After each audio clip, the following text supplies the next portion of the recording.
भगवान ने कहा अगर भक्त के हृदय में अभिमान हो जाए ना, भक्त का जीवन खराब कर देगा। आप जितने संत महात्मा देखेंगे ना, अति विनम्र होंगे, अति विनम्र, उनके अंदर अभिमान नहीं होगा, घमंड नहीं होगा, एकदम सरल दिखेंगे। संत की पहचान है। कल महाराज जी एक बहुत बड़ी बात कह रहे थे मंच से, आप सबने पता नहीं ध्यान दिया कि नहीं। महाराज जी कह रहे थे ये वस्त्र कुछ नहीं है, ये तिलक कुछ नहीं है, ये जटाएं कुछ नहीं है।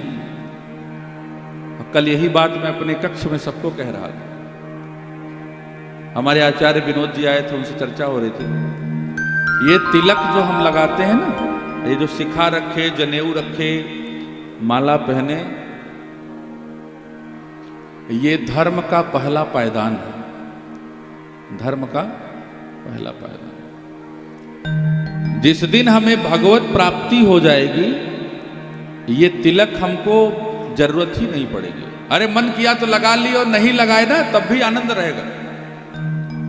मैंने बड़े बड़े संतों को देखा, जैसे पूज्य महाराज श्री कितने सरल है। अगर किसी भी संत के अंदर आपको अभिमान नजर आ जाएगा तो आपको अपने चरण वहीं से पीछे कर लेने चाहिए तुरंत, क्योंकि जहां अभिमान रहता है वहां राम नहीं रहता। ये पहचान है। भक्त के हृदय में अभिमान देखते हैं भगवान ना, या तो उसके अभिमान के मर्दन का प्रयास करते हैं। अयो भगवान भी भक्तों को छोड़ना नहीं चाहता, ये भी जान लीजिए आप। जानते हैं क्यों? क्योंकि भगवान अगर भगवान है तो भक्तों के कारण है। आप यहां पूजने न आओ, आप यहां कल्पवास करने न आओ, आप यहां नहाने न आओ ना, तो गंगा जी ऊब जाएंगे और बाद में कहेंगे, विष्णु जी से कहेंगे अपने बस चरण में फिर से बुला लो, फालतू यहां बह रहे हैं। मंदिर में जाके भगवान की पूजा न करो ना, तो भगवान चौथे दिन उठ के कैलाश भाग जाएंगे। सही कह रहे। भगवान का अस्तित्व तो भक्तों से है। भगवान भक्तों के कारण जाने गए। अगर भक्त न हो तो भगवान भी न हो। बहुत बड़ी बात है। रावण न हो तो राम को न आना पड़े, प्रहलाद न हो तो हिरण्यकशिपु न आए, कंस न हो कृष्ण को न आना पड़े। ये दैत्य नहीं थे, श्रापित थे, भगवान के ही पार्षद जय विजय। इसीलिए मैं कह रहा हूं बड़े सम्मान के साथ, भक्त के हृदय में अभिमान आता है, भक्त के हृदय में दोष आता है, भक्त के हृदय में दुर्गुण आता है, तो पहले उस दुर्गुण को भगवान नष्ट करना चाहते हैं। क्योंकि मैंने उस दिन कहा था कि जिस सोने को पहनना होता है पहले उसको खूब तपाया जाता है, और जब वो पहनने के काबिल हो जाता है तो उसको पहन लिया जाता है। तो भगवान पहले अपने भक्तों को तपाता है, दुख देता है, विपत्ति देता है। क्यों? आपके जेब में पैसे कम कर देगा, उधार मांगो एक बार, तब आप पहचानोगे रिश्तेदारों को। जहां टेलीफोन पैसे के लिए किए ना, फोन उठना बंद हो जाएगा, बस बुद्धि खुल गई कि सही में हो, पैसा जेबा में है तो सब है, खुली।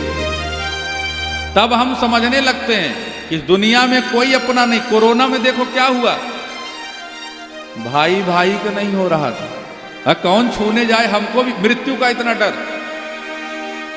भाई भाई छोड़ दो, पत्नी पति के पास नहीं जा रहे, दूसरे कमरे में कुत्ते की तरह भोजन दे रहे, कहिए मर जा, ठीक है हम बचे। तब समझ में आता है कि वास्तव में दुनिया में कोई किसी का नहीं, सब स्वार्थ का मेला है। तब हमारी जब बुद्धि खुलती है, तब हम भगवान में लगते हैं, अंतिम बनाने का प्रयास करते हैं। और तब भगवान चाहता है, जब ये सब दुख दे देता है, आपको ज्ञान दे देता है, तब भगवान कहता अब तुम सीख गए हो, अब मेरे पास आ जाओ। उरे अंकुरे गर्भ तरु भारी।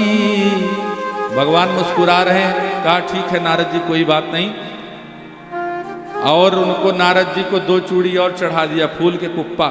अच्छा, भगवान ने क्यों बढ़ाया मन जानते हैं?